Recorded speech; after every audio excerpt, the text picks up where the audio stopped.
Hello everybody, welcome back to Plot 97A. My name's Simon. How are you all doing? I hope you're all really well. Well, I've just had a brilliant start to the morning. I've just made a new friend. I was just pottering around, just watering the greenhouse, and a gentleman came up and said, hello. He said, "Are you Simon?"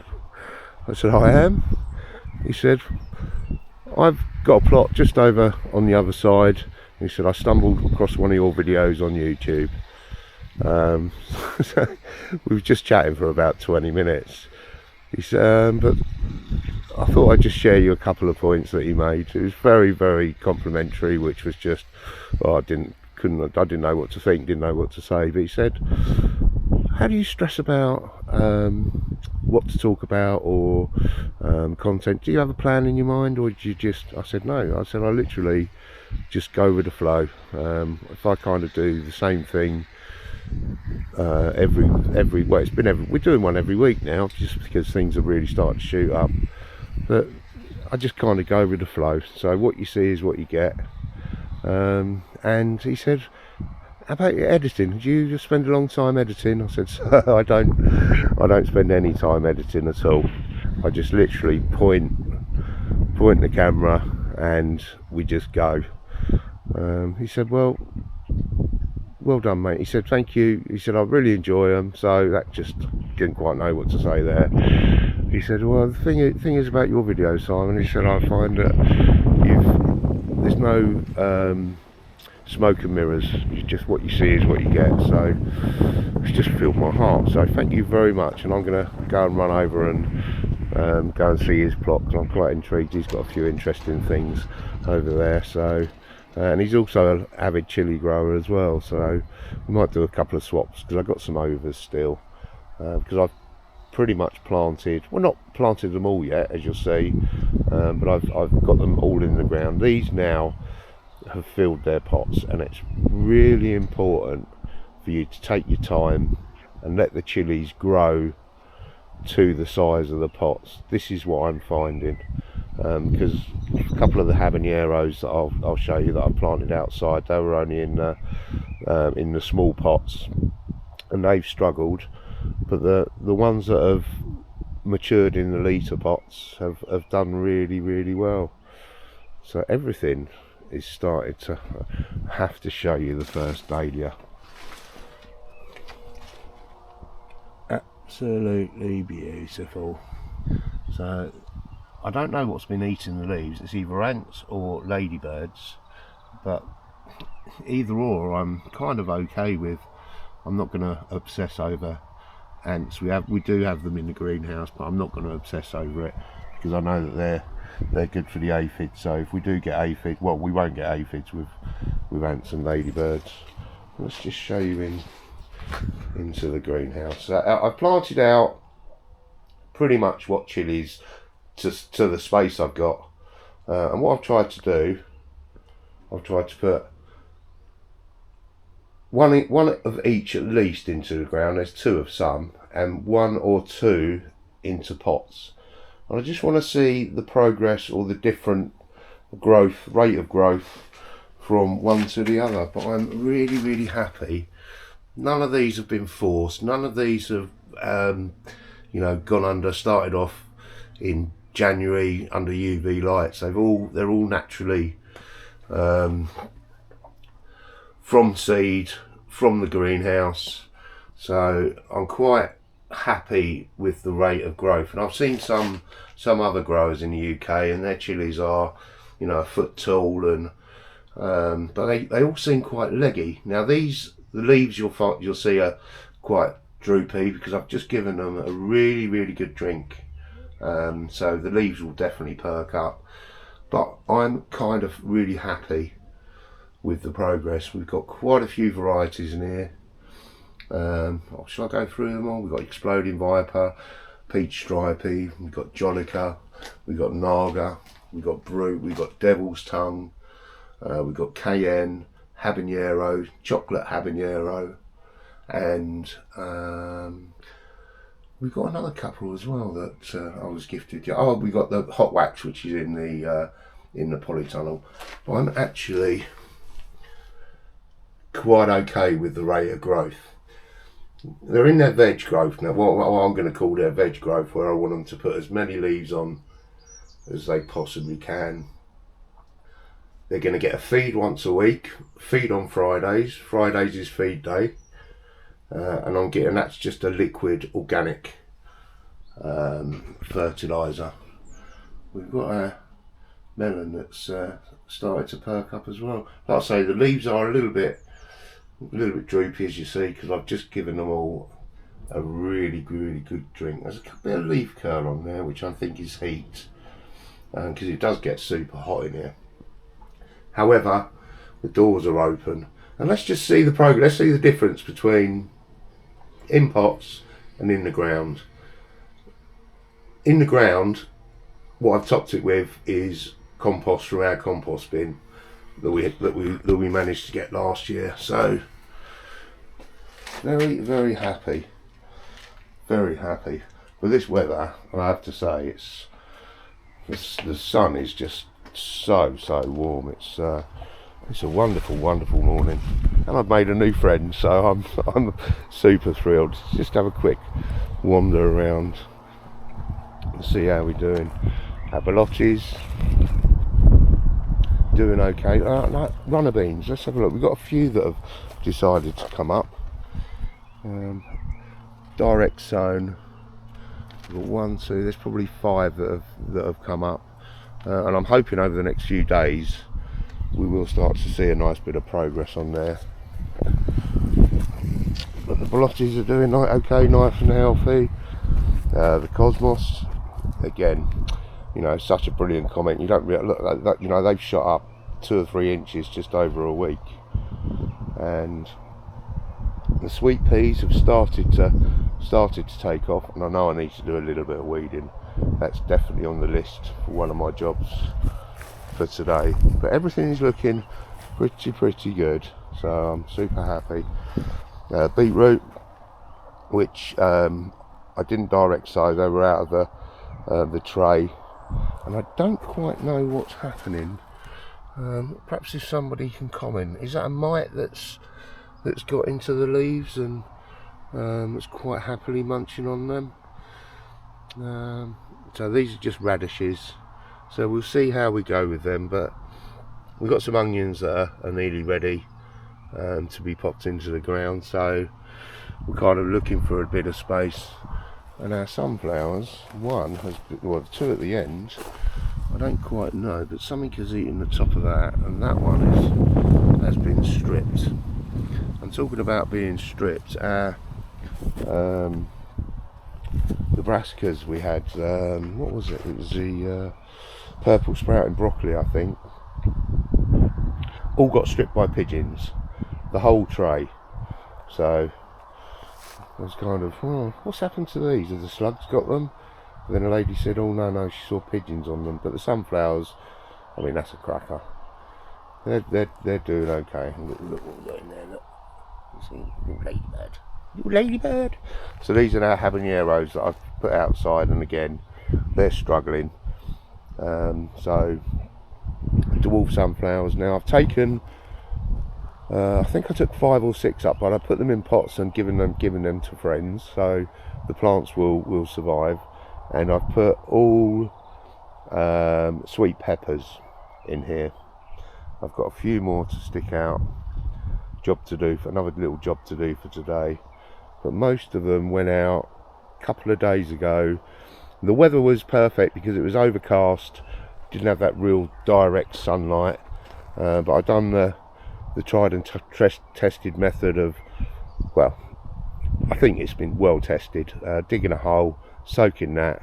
I've actually put a little bit of chicken pellets in there and a little bit of compost, and then popped them in. And I haven't given them a drink yet, but I'm going to give everything a right good soaking before the sun gets really high. I mean, it's Wednesday, the 5th today.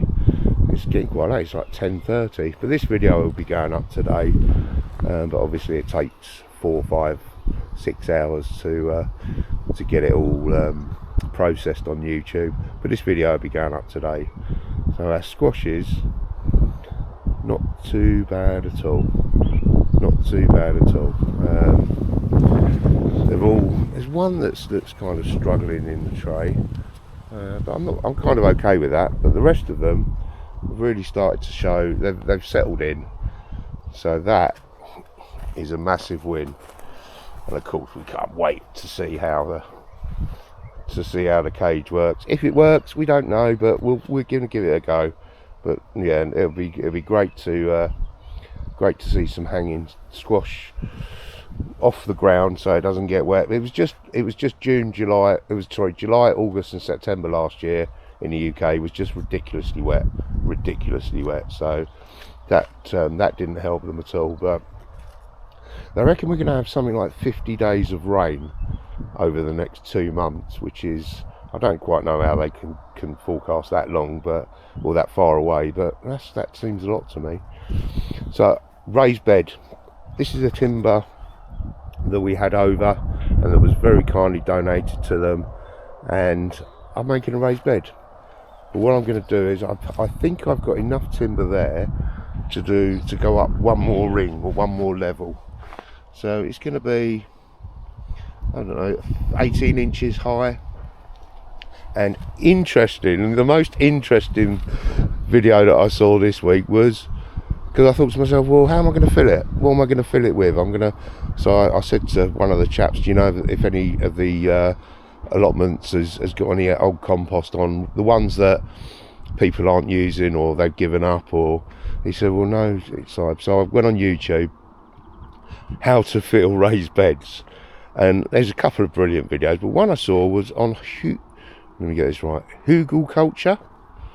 It's a German word, I think, and it just blew me away. It was basically, you can put logs, trees, any organic matter in the base, and then top it off with compost. So I'm going to put the ring on, so give it another 4 inches, raise it up, and I'm going to fill it with horse litter, or up to where I've painted, and I shouldn't have painted inside, so please hold off on the comments there. But I'm going to fill that with horse litter, and then apparently what that does, that breaks down over the years, and then you can just keep topping up with compost. So I'm going to run and get 4 more bags of compost. I've budgeted for that this week, so I think 4 should top it off. But I might put some of the chilies in there, or I might move it closer to the cage and pop 3 of those squashes in that I just put in there. So we've got some options. But Hugelkultur, gardening just blows me away. All these different techniques and innovations, it's just brilliant, isn't it? These are garden pearl determinants. And they perked up a lot. I was kind of a little bit concerned about them, but they have perked up a lot. And we've got a few flowers on there. And this is the compost. I just wanted to show you quickly. So grass that I got from one of our neighbours that trimmed down a plot, and I went and bagged all the grass up. And in here is barley from a guy, independent brewer, and it's all the leftover, it's all the waste products basically. I've spoken about this on a video, but I took it down because I didn't know whether I was copyrighting because of I had the label on there, so I took that video down. But this is all going to be turned, I'm going to take all of this out and turn it all over the next week. So I've got a few jobs. I want to finish the raised bed. This is all coming out and being turned. I need to cut the grass, I need to do a bit of weeding and get our final plants in. But overall, very, very happy. I've done literally nothing to the beach hut apart from sit in that chair and talk. But that shady area is very, very welcome. So I just popped a couple of melons as well. I just popped a couple of melons there. See where I need to cut the grass. OCD cutting in. Let's quickly pop into the polytunnel. The Carolina Reaper now. I watched the first video that I'd done, and it's nearly, well, it's 11 months ago, so it's nearly, we're coming up to the 1 year anniversary, and the Carolina Reaper was just so much more advanced last year, but it's still going. So, you know, fingers crossed, even if we can get a couple of fruits, or just keep it going for next season. But, you know, this proves that chilies, and I think chilies are under the same family as tomatoes, indeterminate and perennial. You can keep them going year after year, but I think tomatoes, it's tough to keep them going. People do. I see a video, people keep their tomatoes going for 2 or 3 seasons, but obviously it's the expense of heating a greenhouse or polytunnel, and at the moment we all know that's great expense. Our tomatoes are looking okay now. When did I give them a drink? I gave them a drink, what are we today, Wednesday? Monday I gave them a good drink, because we've had 2 overcast days, so I'm kind of working on the premise that they're not gonna, the heat isn't in the polytunnel, but I think actually this one here, I'm going to give that a good drink today actually. But the rest of them are looking okay. Leaves aren't drooping too much, and I have started taking the side shoots out, and I've just tied a couple in, just where they were drooping over. But feed on Fridays, so our chilies and tomatoes. So that's the last watering of the chilies. Wednesday, Thursday, Friday is feed day. But very, very happy overall. Very happy. One I need to show you, which I think I've made a catastrophic error. Was it this one? Now, I was in here just taking the side shoots off, and I managed to break the top of that one off. So then I took the side shoots off of that already, and then I managed to break the top of it. So I'm not quite sure. It'll be quite interesting actually to see how that does develop. But really, really happy. I mean, you know, everything, the tutorials that I've been watching, everything is bang on. So really, really happy. So, we made a new friends. It's what it's all about to me. It really is, and people coming up and saying hello, I'm all for it. So these squashes are really starting to do something. So thank you all again for watching. I hope you're all busy on your plots or in your gardens, and things are progressing along well for you. Nothing gives me greater pleasure than coming down here. I haven't missed a day, which has been quite. So have a great gardening week, guys. Thank you for watching. See you all next Wednesday. Bye for now.